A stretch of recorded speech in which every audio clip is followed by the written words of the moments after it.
So, magandang tanghali. Ngayon po ay 11 o'clock ata ngayon. 11. So, update lang. Kagabi talaga kay ng madaling araw, umiiyak talaga ako. Yung luha ko talaga, daloy ng daloy sa aking mata. Kasi sobrang kinakabahan ako sa nangyayari kaninang madaling araw kay Dudong. 2 o'clock? Quarter to 3. So, ayun. Wala po akong tulog, binabantayan ko siya kasi yung lagnat niya simula nung Lunes ng hapon hanggang gabi, hanggang kahapon buong araw, hindi talaga nawawala. Kahit anong painom ko ng gamot, tatalab lang ng ilang, siguro 30 minutes, tatalab ng 30 minutes, pabalik ulit yung lagnat niya, as in talaga sobrang init niya.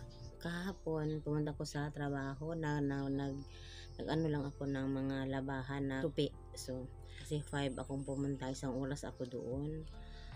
So ano pa din siya, sobrang mainit. Pag uwi ko, pinakain ko, natulog na siya.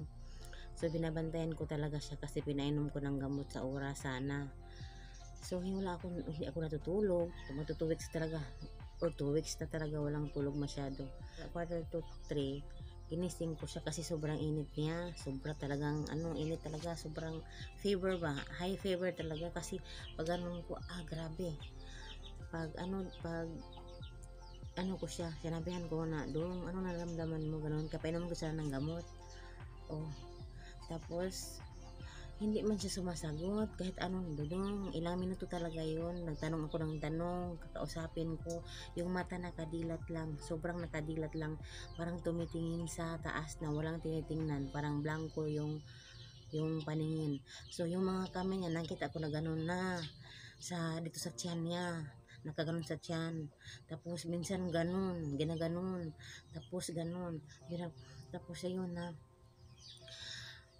kala ko niloloko ako kasi ganyan din siya minsan, nanloloko sa akin. So tinapik ko na ganun, parang maano ba, hindi talaga ako kinakausap. So nataranta na ako, bigla ko naman siyang pinaano ko, Chris kasi si Chris din hindi natulog, pero nung madaling araw nakatulog na siya kasi hindi din okay ang pakiramdam niya. Kahit kahapon na masayro siya kahit hindi okay, kasi kailangan talaga namin kumita kasi gamot, pagkain, ganun. Pag ganun ko sa Dudong, Chris nandun na, inano na namin. So pinainom ni Chris ng tubig konti, ayun, doon pa nagkaulirat siya ng konti, pero hindi pa din kasi yung nakatayo, nakaupo na siya, yung mga kamay niya, hinawakan ko, grabe yung gano'n niya sa kamay ko, para bang ang gano'n niya, pinipisil yan sobra. Balik ulit sa gano'n yung kamay niya, akala ko na-stroke, akala ko, ano nangyari, ako na-stroke ata ito, hindi ko alam. Tapos kaganon talaga yung kamay niya. So ako, tarandar na talaga yung kabog ko, kasi traumatized po yung pagkawala ng nanay ko. Tapos noon magkasakit si Dudong, kahit sobrang hinga niya, parang hinahabol niya kasi asthmatic siya, pero hindi ako masyadong natatakot. Pero kagabi talaga, simula na yung nawala nanay ko, traumatized talaga pag may magkasakit ba. So ayun, tapos pinipisil pa niya yung mga kamay ko, kahit anong gawin ko talaga, nang ganun pa siya. Tapos bigla pinainom ulit ng tubig, ayun, winitawan lang niya ako, tapos bigla na siya nagsalita na, Mang, ganun.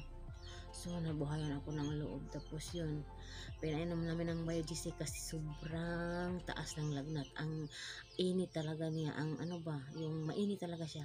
Tapos yun, pinainom ng gamot Biogesic lang ulit ni Chris. Tapos binantayan namin na magpawis, palitan.